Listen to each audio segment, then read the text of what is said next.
Halo semuanya, aku Fitra. Banyak yang bilang jualan produk digital di Etsy itu gampang ya. Tinggal upload, desain, dan tunggu pembeli datang. Tapi kenyataannya nggak sesederhana itu juga. Karena jutaan seller lain juga punya produk yang mirip dengan kamu. Nah, supaya produk kamu bisa stand out dan benar-benar laku, kamu butuh strategi yang tepat nih. Di video ini aku bakal bahas langkah-langkah strategi yang bisa kamu mulai dari sekarang. Biar produk digital kamu nggak tenggelam di antara ribuan listing Etsy lainnya. Pahami dulu siapa target pembelinya. Langkah pertama yang sering banget dilewatin banyak penjual digital adalah nggak benar-benar tahu siapa pembelinya. Padahal ini fondasi utama dari semua strategi yang kamu butuhkan di Etsy. Kamu punya desain paling bagus sekalipun, tapi kalau kamu nggak tahu siapa yang akan beli dan kenapa mereka butuh itu, produk kamu itu bisa tenggelam gitu aja. Coba mulai dengan pertanyaan yang sederhana banget kayak gini. Siapa orang yang akan aku bantu lewat produk ini? Misalnya kamu jual digital planner, tanyakan lagi apakah kamu bikin untuk pelajar yang butuh jadwal belajar yang rapi, atau untuk pekerja freelance yang pengen ngatur proyek klien, atau malah untuk ibu rumah tangga yang pengen hidupnya lebih teratur. Setiap segmen punya gaya visual, tone warna, dan gaya komunikasi yang berbeda ya. Pelajar mungkin suka warna yang cerah dan playful, freelancer cenderung suka desain yang minimalis dan profesional, sedangkan ibu rumah tangga mungkin lebih tertarik pada desain lembut dengan elemen yang menenangkan. Nah, begitu kamu tahu siapa yang kamu tuju, kamu bisa menyesuaikan bukan cuma desainnya tapi juga cara kamu menjelaskan produk kamu nanti. Kalimat di deskripsi toko kamu nanti bisa lebih personal, lebih ngena karena kamu tahu cara mereka berpikir dan masalah apa yang mereka hadapi. Lalu gimana cara tahu siapa target pembeli kamu di Etsy? Ada beberapa cara sederhana tapi ampuh ya. Yang pertama, kamu riset kompetitor. Coba buka toko-toko yang jual produk serupa seperti toko kita dan lihat reviewnya seberapa banyak. Kadang dari kalimat review aja kamu bisa tahu mereka siapa. Misalnya, planner ini bantu banget buat ngatur tugas kuliah aku. Berarti targetnya siapa? Pelajar.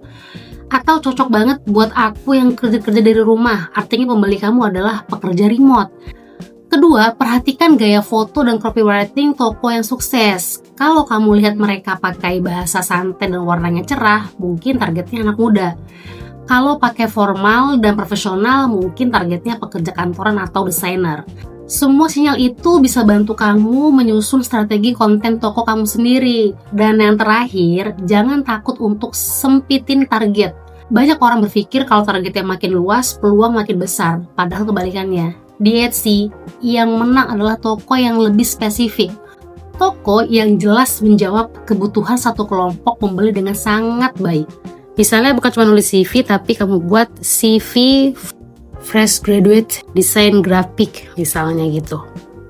Dan fokusnya semakin mudah kamu ditemukan oleh orang-orang yang benar-benar butuh produk kamu.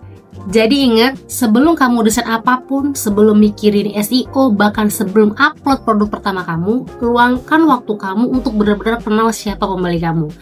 Karena begitu kamu tahu siapa mereka, semua langkah berikutnya mulai dari desain, keyword, sampai branding akan terasa jauh lebih mudah dan tepat sasarannya. Nah, ini adalah strategi yang kedua. Pelajari produk kompetitor yang sukses. Setelah kamu tahu siapa target pembelinya, langkah berikutnya adalah belajar dari kompetitor yang sudah sukses.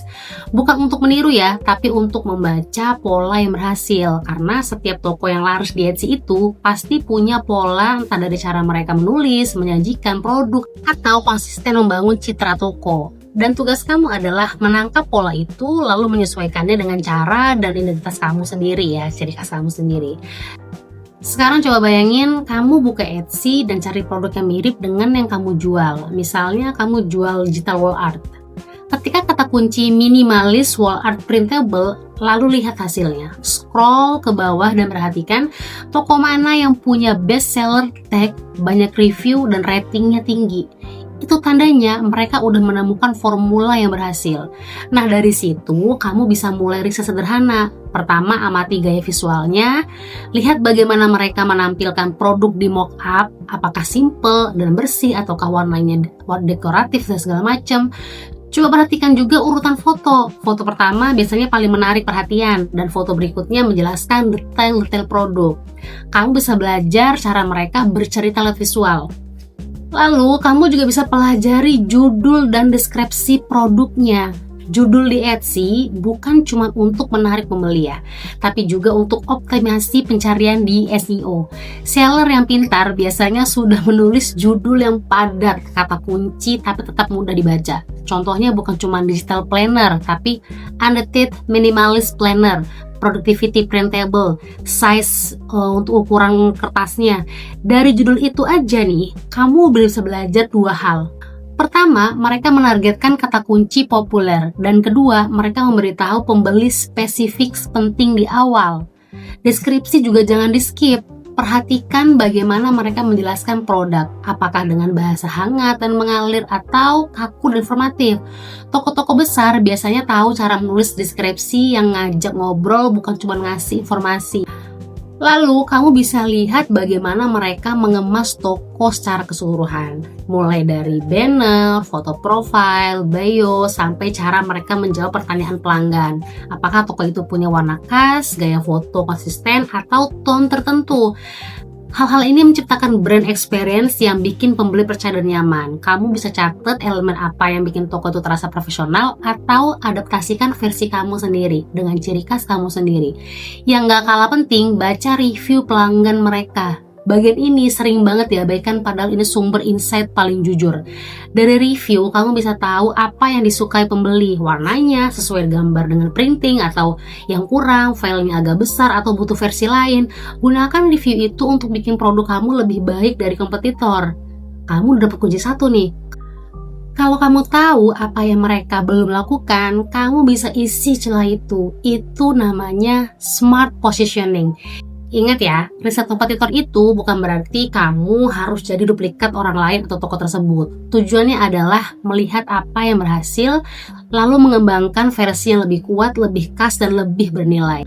Kadang ide terbaik justru muncul setelah kamu paham apa yang sudah jenuh di pasar. Misalnya kalau semua orang jual wall art warna beige, kamu bisa hadir dengan tone warna yang lebih segar atau quote yang lebih personal. Jadi jangan takut riset, luangkan waktu buat benar-benar memahami pola sukses di niche kamu. Karena dari situ kamu bisa menemukan celah, membangun gaya unik untuk toko kamu sendiri. Dan bukan cuma bersaing, tapi menonjol di antara ratusan toko lainnya di Etsy. Strategi selanjutnya adalah gunakan kualitas gambar yang tinggi. Kalau kamu jual produk digital, hal pertama yang dilihat pembeli bukan deskripsinya, bukan juga judulnya, tapi gambarnya ya. Karena apa? Orang akan klik produk kamu atau cuma scroll lewat. Makanya kualitas visual itu penting banget. Banyak orang berpikir, yang penting desainnya bagus. Padahal desain bagus tanpa kualitas gambar yang tinggi itu kelihatannya murahan ya. Kayak kita tuh nyontek, kayak kita ngambil atau cuma punya gambar orang. Bayangin kamu upload file dengan resolusi rendah, terus pas pembeli buka nih tampilannya tuh buram, atau pas dicetak hasilnya pecah. Kecewa kan? Nah, dari situ pembeli bisa langsung kehilangan kepercayaan, bahkan bisa kasih review rendah dan rating rendah ya di toko kamu. Jadi kalau kamu jual produk digital seperti poster, planner, template, atau wall art, usahakan selalu upload dalam format JPEG atau PDF dengan resolusi tinggi, minimal 300 dpi. Kenapa 300 dpi? Karena itu standar kualitas cetak profesional. Artinya, ketika pembeli print produk kamu, hasilnya tetap tajam, warna konsisten, dan nggak ada pecah-pecah di tepi gambar. Kualitas tinggi bukan cuma tentang file utama ya, tapi juga bagaimana kamu menampilkan produk itu di etalase toko kamu. Foto produk nih, atau yang bisa disebut mockup, adalah bagian penting yang sering diremehin juga, nggak terlalu penting bagi mereka. Itu bahaya ya. Karena mockup itu ibarat panggung untuk menampilkan desain kamu dengan cara yang menarik. Gunakan mockup yang realistis dan kontekstual. Misalnya wall art kamu ditempel di ruangan tamu minimalis kayak gini nih. Atau planner digital kamu ditempel di iPad dengan pena stylus di sampingnya. Tujuannya biar pembeli bisa membayangkan produk kamu ada di kehidupan mereka. Jadi kayak realnya tuh kayak gimana nanti gitu. Kamu bisa buat mockup langsung di Canva ya, atau kamu bisa pakai situs seperti Playset, atau kamu download di platform lain bisa juga. Pilih gaya visual yang sesuai dengan karakter toko kamu. Kalau toko kamu punya gaya clean dan soft, jangan pakai mockup yang terlalu ramai atau penuh ornamen ya, nanti pesan desain kamu tenggelam. Sebaliknya, kalau kamu jual produknya itu anak-anak, warna cerah, playful, justru bisa jadi kekuatan visual kamu. Selain itu, pastikan juga warna di file kamu konsisten ya. Gunakan mode warna RGB untuk digital dan CMYK untuk cetak, supaya hasil akhirnya tetap sesuai dengan tampilan di layar. Hal kecil kayak gini sering diabaikan, tapi justru menentukan kualitas produk digital kamu ya. Kualitas visual juga mencerminkan seberapa serius kamu dalam membangun toko. Pembeli Etsy cenderung lebih menghargai toko yang terlihat rapi, profesional, dan konsisten. Karena dunia digital kesan pertama itu bukan datang dari kamu, tapi dari apa yang mereka lihat di layar. Dan ingat, kualitas itu bagian dari branding. Semakin konsisten kamu menampilkan produk dengan visual yang tajam, maka semakin besar peluang toko kamu untuk diingat. Kadang pembeli nggak langsung beli di kunjungan pertama ya, tapi mereka akan ingat toko kamu sebagai toko yang tampilannya menarik dan terpercaya. Itulah kekuatan dari visual yang berkualitas. Jadi, jangan terburu-buru upload produk hanya karena ingin cepat jualan. Luangkan waktu kamu untuk pastikan file kamu tajam, warnanya akurat, dan tampilannya menarik. Karena di Etsy, kualitas visual bukan sekedar estetika ya, bentuk rasa hormat kamu kepada pembeli yang rela membayar untuk karya kamu. Kita lanjut ya, di strategi yang keempat, yaitu optimalkan SEO di Etsy. Kalau toko kamu ibarat rumah, maka SEO Etsy itu seperti alamatnya. Tanpa alamat yang jelas, orang nggak akan pernah nemu rumah kamu ada di mana. Meskipun dalamnya banyak barang yang bagus. Ada banyak penjual di Etsy yang punya desain luar biasa, tapi produk mereka sepi pengunjung. Bukan karena produknya nggak menarik, tapi karena mereka tidak muncul di pencarian ya. Itulah kenapa SEO itu penting banget. Jadi hal yang wajib kamu kuasai juga. Kalau kamu mau produk digital kamu benar-benar dilihat dan dibeli, di Etsy sistem pencarian bekerja dengan dua hal utama ya, yaitu relevansi dan performa. Relevansi artinya seberapa cocok produk kamu dengan kata kunci yang diketik pembeli. Kalau performa artinya seberapa sering produk kamu diklik atau disimpan oleh pembeli. Dan dua hal ini itu saling mendukung ya. Semakin relevan dan menarik produk kamu, semakin banyak interaksi, dan itu bikin Etsy makin sering menampilkan produk kamu ke kolom pencarian. Sekarang pertanyaannya, gimana cara mengoptimalisasikan SEO kamu supaya produk kamu muncul pencarian? Mulai dari judul produk ya, gunakan kata kunci utama di awal nih, diikuti dengan kata kunci tambahan yang masih relevan. Contohnya kalau kamu buat jual planner digital, jangan cuma tulis digital planner, tulisnya tuh lebih spesifik ya. Misalnya kayak gini ya, ini contohnya nih. Dengan format seperti itu, kamu sudah menargetkan beberapa kata kunci populer sekaligus tanpa membuat itu judulnya terasa berlebihan. Selanjutnya, isi dengan tag dan dengan maksimal ya. Etsy ngasih kamu 13 slot tag dengan maksimal 20 karakter per tag. Dan setiap tag bisa berisi kata atau frasa pencarian yang sering dipakai pembeli. Gunakan kombinasi antara kata umum dan kata spesifik. Misalnya digital planner, printable organizer, minimalis planner, atau boho wall art printable misalnya. Tapi jangan isi tag dengan kata yang gak relevan cuma demi kebanyakan kata ya, atau berulang. Kualitas kata kunci lebih penting daripada jumlah. Untuk bantu kamu riset kata kunci, kamu bisa pakai alat seperti Ireng ya. Tools ini bisa kasih tahu kata kunci apa yang banyak dicari tanpa persaingan yang masih rendah. Etsy bisa mendeteksi spam. Jadi tulislah deskripsi seolah kamu sedang mengobrol dengan calon pembeli nih ya. Mulailah dengan kalimat yang menjawab kebutuhan mereka. Planner dirancang untuk kamu yang pengen hidup lebih teratur tanpa kehilangan keseimbangan. Setelah itu baru jelaskan detail produk, ukuran, format file, dan cara penggunaannya. Lalu jangan lupa foto produk juga berpengaruh di performa SEO. Kalau foto kamu sering diklik, Etsy akan menganggap produk itu menarik dan menaikkan posisinya di hasil pencarian. Bisa menjadi art teratas ya. Jadi visual yang menarik bukan cuma penting buat estetika, tapi juga algoritma di Etsy. Dan sering dilupakan, judul toko dan bio kamu juga bisa mengandung kata kunci. Misalnya kalau kamu fokus ke jual template bisnis, kamu bisa tambahkan kata bisnis template shop di bio atau nama toko kecil di bawah banner kamu ya. Itu membuat atau membantu Etsy memahami konteks toko kamu secara keseluruhan. Jadi intinya SEO di Etsy itu bukan trik cepat. Dia bekerja secara bertahap dan hasilnya muncul ketika kamu konsisten. Jadi jangan anggap SEO itu rumit. Anggap aja SEO itu cara kamu ngobrol sama sistem di Etsy. Biar Etsy tahu kamu jualan apa, untuk siapa, dan kenapa produk kamu layak direkomendasikan. Begitu kamu ngerti bahasannya Etsy nih, Etsy akan bantu kamu mempertemukan produk kamu dengan orang yang tepat.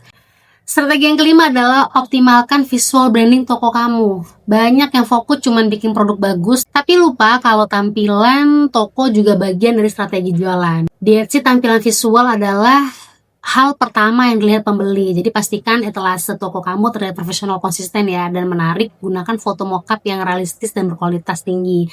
Hindari tampilan yang buram atau warna yang terlalu mencolok karena bisa menurunkan kepercayaan pembeli. Kalau kamu jual produk digital, pastikan previewnya jelas, tunjukkan isi atau contoh penggunaannya supaya pembeli tahu apa yang akan mereka dapatkan. Selain itu, branding juga penting.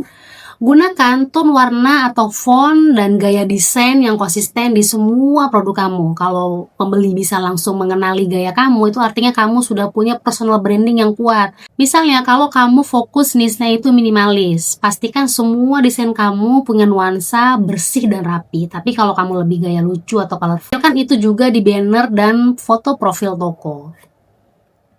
Jadi intinya kalau kamu mau produk digital kamu laku di Etsy, jangan cuma fokus di desainnya aja, pahami siapa pembelinya, riset pasar, buat produk yang relevan, tampilkan dengan visual yang profesional dan rajin promosi. Semua proses ini memang butuh waktu, tapi hasilnya sepadan karena di Etsy, konsistensi dan strategi itu jauh lebih penting daripada sekedar berharap produk kamu viral. Jadi tetap semangat, terus belajar, dan jangan takut untuk mencoba hal yang baru. Kalau kamu suka pembahasan seputar Etsy dan digital produk, jangan lupa ikutin terus video aku biar kamu gak ketinggalan tips berikutnya. See you di next content. Bye-bye.